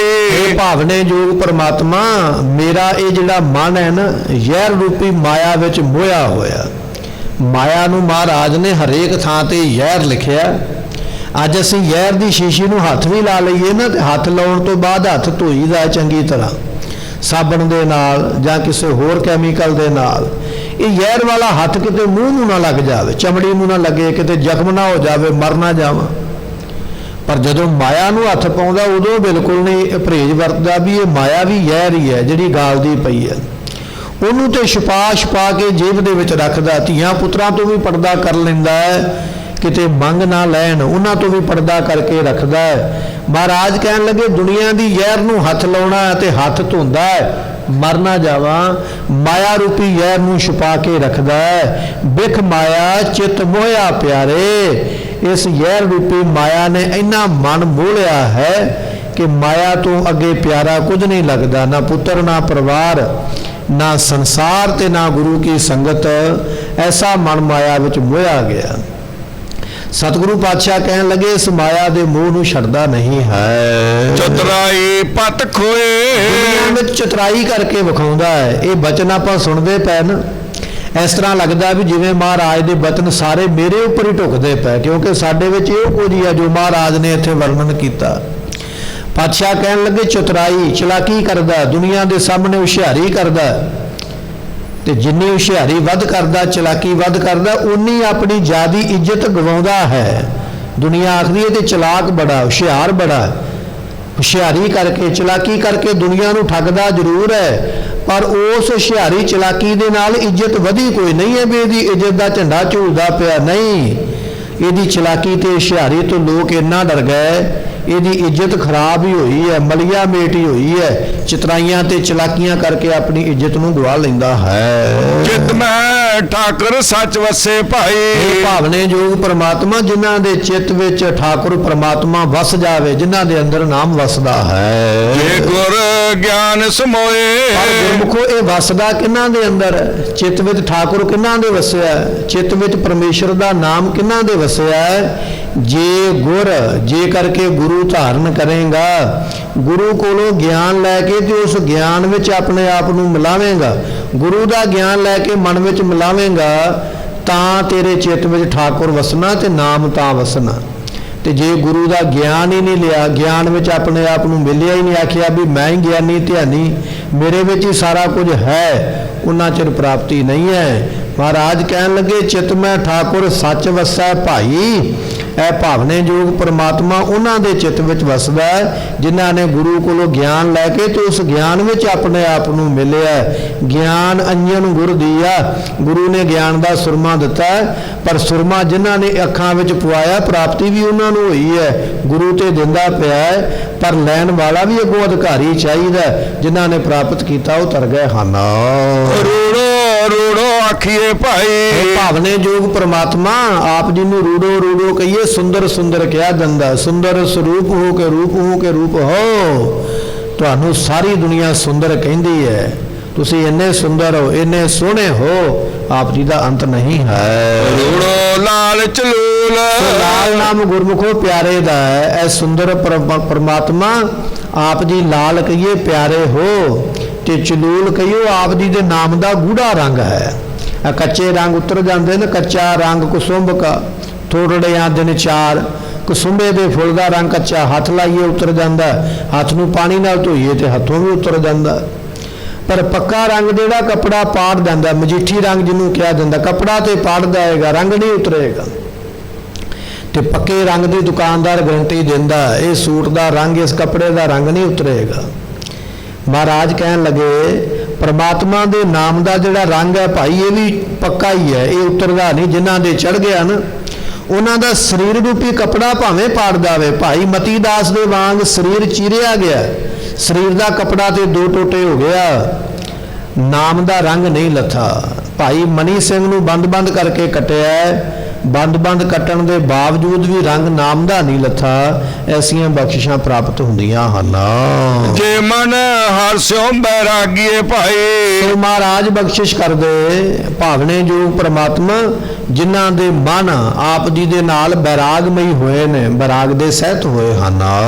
ਦਰ ਕਰ ਸਾਚ ਭੂਲ। ਗੁਰਮੁਖ ਨੇ ਸੱਚੇ ਨਾਮ ਨੂੰ ਜਪ ਕੇ ਤੇ ਭੁੱਲਣ ਤੋਂ ਰਹਿਤ ਹੋ ਗਏ। ਇਹ ਪ੍ਰਮਾਤਮਾ ਆਪ ਜੀ ਵੀ ਭੁੱਲਣ ਤੋਂ ਰਹਿਤ ਹੋ, ਆਪ ਜੀ ਦੇ ਅਭੁੱਲ ਨਾਮ ਨੂੰ ਜਪ ਕੇ ਉਹਨਾਂ ਗੁਰਮੁਖਾਂ ਨੇ ਘਰ ਦੇ ਅੰਦਰ ਹੀ ਆਪ ਜੀ ਨੂੰ ਪ੍ਰਾਪਤ ਕਰ ਲਿਆ ਹੈ। ਮਹਾਰਾਜ ਸਾਹਿਬ ਜੀਆਂ ਦਾ ਬਚਨ ਹੈ, ਗੁਰਬਾਣੀ ਵਿੱਚ ਪਾਤਸ਼ਾਹ ਫਰਮਾਉਂਦੇ ਕਹਿਣ ਲੱਗੇ ਕਿ ਇਸ ਘਰ ਦੇ ਵਿੱਚ ਹੀ ਪ੍ਰਮਾਤਮਾ ਮਿਲ ਜਾਂਦਾ ਹੈ। ਜਿਨ੍ਹਾਂ ਨੇ ਆਪਣੇ ਘਰ ਵਿੱਚ ਹਿਰਦਾ ਨਾਮ ਵਸਾਇਓ, ਘਰ ਬੈਠੇ ਗੁਰੂ ਧਿਆਇਓ। ਜਿਨ੍ਹਾਂ ਨੇ ਘਰੇ ਬੈਠਿਆਂ ਵੀ ਜਪਿਆ ਉਹਨਾਂ ਨੂੰ ਪ੍ਰਾਪਤੀ ਹੋ ਗਈ ਹੈ। ਦੂਜਾ ਘਰ ਹੀ ਸਾਡਾ ਹਿਰਦਾ ਹੈ, ਉਹਨਾਂ ਨੂੰ ਹਿਰਦੇ ਵਿੱਚੋਂ ਅੰਦਰੋਂ ਹੀ ਪ੍ਰਮਾਤਮਾ ਲੱਭ ਜਾਂਦਾ ਹੈ। ਇਹ ਪ੍ਰਮਾਤਮਾ ਬਾਹਰ ਕੋਈ ਨਹੀਂ ਹੈ, ਵਸੀ ਰੱਬ ਹਿਆਲੀ ਹੈ, ਜੰਗਲ ਕਿਆ ਢੂੰਡੇ, ਜੰਗਲਾਂ ਵਿੱਚ ਲੱਭਦਾ ਪਿਆ, ਤੇਰੇ ਹਿਰਦੇ ਵਿੱਚ ਉਹ ਬੈਠਾ ਹੋਇਆ ਹੈ। ਪਰ ਗੁਰਮੁਖਾਂ ਨੂੰ ਨਾਮ ਜਪ ਕੇ ਹਿਰਦੇ ਵਿੱਚੋਂ ਪ੍ਰਾਪਤ ਹੁੰਦਾ ਹੈ। ਪਤਾਲੀ ਆਕਾਸ਼ ਤੋਂ ਭਾਈ। ਇਹ ਭਾਵਨੇ ਯੋਗ ਪ੍ਰਮਾਤਮਾ ਜੀ ਆਪ ਜੀ ਪਤਾਲਾਂ ਦੇ ਵਿੱਚ ਤੇ ਆਕਾਸ਼ਾਂ ਦੇ ਵਿੱਚ ਵਸੇ ਹੋਏ। ਨਾ ਪਤਾਲ ਦਾ ਅੰਤ ਹੈ, ਨਾ ਆਕਾਸ਼ ਦਾ ਅੰਤ ਹੈ। ਵੱਖ-ਵੱਖ ਮਤ ਨੇ, ਧਰਮ ਨੇ। ਕਿਸੇ ਨੇ 7 ਪਤਾਲ ਲਿਖਿਆ, ਕਿਸੇ ਨੇ 7 ਆਕਾਸ਼ ਲਿਖਿਆ, ਕੋਈ ਟੋਟਲ 7 ਲਿਖਦਾ ਪਿਆ, ਕੋਈ 14 ਲਿਖਦਾ ਪਿਆ ਹੈ। ਗੁਰੂ ਨਾਨਕ ਦੇ ਪਾਤਸ਼ਾਹ ਕਹਿਣ ਲੱਗੇ ਪਤਾਲੀ ਤੋਂ ਭਾਵ ਬਹੁਤੇ ਪਤਾਲ ਅਤੇ ਆਕਾਸ਼ੀ ਤੋਂ ਭਾਵ ਬਹੁਤੇ ਆਕਾਸ਼ਾਂ ਵਿੱਚ ਵੀ ਆਪ ਜੀ ਵਸੇ ਹੋਏ ਹੋ। ਕਰ ਕਰ ਤੋਂ ਗੁਣ ਗਿਆਨ ਇਸ ਕਰਕੇ ਹੇ ਗੁਣਾਂ ਦੇ ਰੂਪ ਗਿਆਨ ਦੇਣ ਵਾਲੇ ਸਤਿਗੁਰੂ ਜੀ, ਆਪ ਜੀ ਘਰ ਘਰ ਹਰੇਕ ਘਰ ਦੇ ਵਿੱਚ ਗਿਆਨ ਰੂਪੀ ਹੋ ਕੇ ਗੁਣ ਰੂਪੀ ਹੋ ਕੇ ਬੈਠੇ ਹੋਏ ਹੋ। ਹਰੇਕ ਘਰ ਦੇ ਵਿੱਚ ਆਪ ਜੀ ਗਿਆਨ ਰੂਪੀ ਹੋ ਕੇ ਗੁਣ ਰੂਪ ਹੋ ਕੇ ਬੈਠੇ ਹੋ। ਜਾਂ ਇਸ ਤਰ੍ਹਾਂ ਕਹਿ ਲਈਏ, ਇਹ ਜੋ ਹਿਰਦਾ ਘਰ ਹੈ, ਹਰੇਕ ਹਿਰਦੇ ਘਰ ਦੇ ਵਿੱਚ ਆਪ ਜੀ ਗਿਆਨ ਹੋ ਕੇ ਸੋਝੀ ਰੂਪ ਹੋ ਕੇ ਬੈਠੇ ਹੋ। ਅਤੇ ਇਸੇ ਤਰ੍ਹਾਂ ਹਰੇਕ ਹਿਰਦੇ ਘਰ ਦੇ ਵਿੱਚ ਆਪ ਜੀ ਗੁਣ ਰੂਪ ਹੋ ਕੇ ਬੈਠੇ ਹੋ। ਕਿਸੇ ਵਿੱਚ ਕੋਈ ਗੁਣ ਹੈ, ਕਿਸੇ ਵਿੱਚ ਕੋਈ ਗੁਣ ਹੈ, ਇਹ ਗੁਣ ਰੂਪ ਵੀ ਆਪ ਹੀ ਹੋ। ਕੋਈ ਨਾ ਕੋਈ ਹੁਨਰ ਆਪ ਜੀਆਂ ਨੇ ਕਿਸੇ ਨਾ ਕਿਸੇ ਨੂੰ ਬਖਸ਼ਿਸ਼ ਕੀਤਾ, ਇਹ ਗੁਣ ਰੂਪ ਹੋ ਕੇ ਆਪ ਹੀ ਅੰਦਰ ਬੈਠੇ ਹੋਏ ਹੋ। ਗੁਰ ਮਿਲਿਆ ਸੁਖ ਪਾਇਆ ਭਾਈ, ਇਹ ਭਾਵਨੇ ਯੋਗ ਪ੍ਰਮਾਤਮਾ ਜਿਨ੍ਹਾਂ ਨੂੰ ਗੁਰੂ ਮਿਲਿਆ ਉਹਨਾਂ ਨੇ ਸੁਖ ਪਾਇਆ ਹੈ। ਚੂਕਾ ਮਨੋ ਗੁਮਾਨ ਉਹਨਾਂ ਗੁਰਮੁਖਾਂ ਦੇ ਮਨ ਵਿੱਚੋਂ ਗੁਮਾਨ ਕਹੀਏ ਹੰਕਾਰ ਲੈ ਗਿਆ ਹੈ। ਆਪਾਂ ਸ਼ੁਰੂ ਵਿੱਚ ਬਚਨ ਸਰਵਣ ਕੀਤਾ ਸੀ ਨਾ, ਹੰਕਾਰ ਹਉਮੈ ਇਹਦਾ ਦਾਰੂ ਕੋਈ ਨਹੀਂ ਹੈ। ਬਾਜ਼ਾਰ ਦੇ ਵਿੱਚ ਵੱਡੇ ਤੋਂ ਵੱਡਾ ਡਾਕਟਰ ਵੈਦ ਹਕੀਮ ਬੈਠਾ ਹੋਇਆ, ਹਉਮੈ ਦੀ ਦਵਾਈ ਉਹਦੇ ਕੋਲ ਨਹੀਂ ਹੈ, ਹਉਮੈ ਦੀ ਦਵਾਈ ਗੁਰੂ ਕੋਲ ਹੈ। ਪਰ ਜਿਨ੍ਹਾਂ ਨੇ ਗੁਰੂ ਦੇ ਦੱਸੇ ਮਾਰਗ ਤੇ ਚੱਲੇ ਨੇ, ਹਉਮੈ ਨੂੰ ਉਹਨਾਂ ਨੇ ਗਵਾ ਲਿਆ। ਮਹਾਰਾਜ ਕਹਿਣ ਲੱਗੇ ਭਾਈ, ਜਿਨ੍ਹਾਂ ਨੇ ਨਾਮ ਜਪਿਆ ਉਹਨਾਂ ਨੇ ਅੰਦਰੋਂ ਇਹ ਗੁਮਾਨ ਹੰਕਾਰ ਖਤਮ ਹੋ ਜਾਂਦਾ ਹੈ। ਜਲ ਮਲ ਕਾਇਆ ਮਾਂਜੀਏ ਭਾਈ, ਇਹ ਜਿਹੜੀ ਸਾਡੀ ਕਾਇਆ ਸਰੀਰ ਹੈ ਨਾ, ਇਹਨੂੰ ਜਿੰਨਾ ਮਰਜ਼ੀ ਮਲ ਮਲ ਕੇ ਧੋਤੀ ਜਾਓ, ਮਹਿੰਗੇ ਤੋਂ ਮਹਿੰਗਾ ਸਾਬਣ ਕਰੀਮ ਲਾ ਲਓ, ਪਾਊਡਰ ਲਾ ਲਓ, ਫੇਸ਼ੀਅਲ ਲਾ ਲਓ, ਸ਼ੈਂਪੂ ਵਰਤ ਲਓ, ਬੜਾ ਬੜਾ ਮਾਰਕੀਟ ਵਿੱਚ ਬਾਜ਼ਾਰ ਵਿੱਚ ਆਉਂਦਾ ਪਿਆ। ਭਾਵੇਂ ਕਿ ਉਹ ਸਾਡੀ ਚਮੜੀ ਤਨ ਨੂੰ ਖਰਾਬ ਹੀ ਕਰੇਗਾ, ਪਰ ਇੱਕ ਵਾਰੀ ਅਸੀਂ ਆਪਣੇ ਸਰੀਰ ਨੂੰ ਮਹਿਕਣ ਲਾਉਣ ਵਾਸਤੇ ਬੜਾ ਮਹਿੰਗਾ ਮਹਿੰਗਾ ਸ਼ੈਂਪੂ ਸਾਬਣ ਵਰਤਦੇ ਹਾਂ। ਬੜੇ ਮਹਿੰਗੇ ਮਹਿੰਗੇ ਸੈਂਟ ਪਰਫਿਊਮ ਵਗੈਰਾ ਪਾਏ ਜਾਂਦੇ, ਅਤਰ ਜਲ ਵਗੈਰਾ ਛਿੜਕੇ ਜਾਂਦੇ। ਸਤਿਗੁਰੂ ਪਾਤਸ਼ਾਹ ਮਹਾਰਾਜ ਕਹਿਣ ਲੱਗੇ ਜਲ ਮਲ ਕਾਇਆ ਮਾਂਜੀਐ ਭਾਈ, ਇਸ ਸਰੀਰ ਨੂੰ ਜਿੰਨਾ ਮਰਜ਼ੀ ਮਲ ਮਲ ਕੇ ਨਹਾਲਾ, ਮਲ ਮਲ ਕੇ ਧੂਲਾ, ਜਿੰਨੇ ਮਰਜ਼ੀ ਅਤਰ ਫਲੈਲ ਇਹਦੇ ਉੱਪਰ ਸੈਂਟ ਵਗੈਰਾ ਲਾ, ਜਿੰਨਾ ਵੀ ਤੂੰ ਯਤਨ ਕਰਨਾ ਕਰ।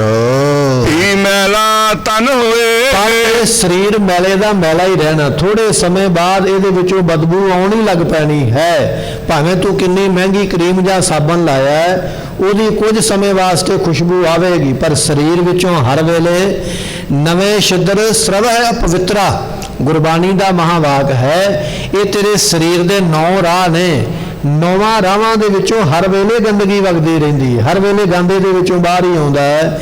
ਇਹ ਸਰੀਰ ਗੰਦਗੀ ਹੈ, ਇਹਦੇ ਵਿੱਚੋਂ ਗੰਦ ਬਾਹਰ ਨਿਕਲਦਾ ਪਿਆ ਹੈ। ਜਿੰਨਾ ਮਰਜ਼ੀ ਮਲਿਆ ਧੋਇਆ ਨਹਾਇਆ, ਪਰ ਇਹਦੇ ਵਿੱਚੋਂ ਮੈਲ ਹੀ ਬਾਹਰ ਨਿਕਲਦੀ ਹੈ। ਇਹ ਸਰੀਰ ਫਿਰ ਵੀ ਗੰਦੇ ਦਾ ਗੰਦਾ ਬਦਬੂਦਾਰ ਹੀ ਹੈ। ਸਾਡੇ ਸਰੀਰ ਤੇ ਜਿੰਨੇ ਰੋਮ ਨੇ, ਕੇਸ ਨੇ, ਇਹਨਾਂ ਦੇ ਵਿੱਚੋਂ ਦੀ ਪਸੀਨਾ ਬਾਹਰ ਆਉਂਦਾ ਹੈ ਅਤੇ ਉਸ ਪਸੀਨੇ ਦੇ ਰਾਹੀਂ ਫਿਰ ਬਦਬੂ ਆਉਣ ਲੱਗ ਪੈਂਦੀ ਹੈ। ਮਹਾਰਾਜ ਕਹਿੰਦੇ ਸਰੀਰ ਨੂੰ ਜਿੰਨਾ ਮਰਜ਼ੀ ਮਲ, ਜਿੰਨੇ ਮਰਜ਼ੀ ਚੰਗੇ ਸ਼ੈਂਪੂ ਸਾਬਣ ਦੇ ਨਾਲ ਇਸ਼ਨਾਨ ਕਰ, ਪਰ ਇਹ ਮਨ, ਇਹ ਸਰੀਰ ਫਿਰ ਵੀ ਮੈਲੇ ਦਾ ਮੈਲਾ ਰਹਿੰਦਾ ਹੈ। ਗਿਆਨ ਮਹਾਰਸ ਨਾਈਏ ਭਾਈ, ਮਹਾਰਾਜ ਨੂੰ ਪੁੱਛਿਆ ਸਤਿਗੁਰੂ ਕੀ ਕਰੀਏ? ਮਹਾਰਾਜ ਕਹਿੰਦੇ ਇਸ਼ਨਾਨ ਕਰਨਾ ਤੇ ਗਿਆਨ ਦੇ ਮਹਾਰਸ ਵਿੱਚ ਇਸ਼ਨਾਨ ਕਰ।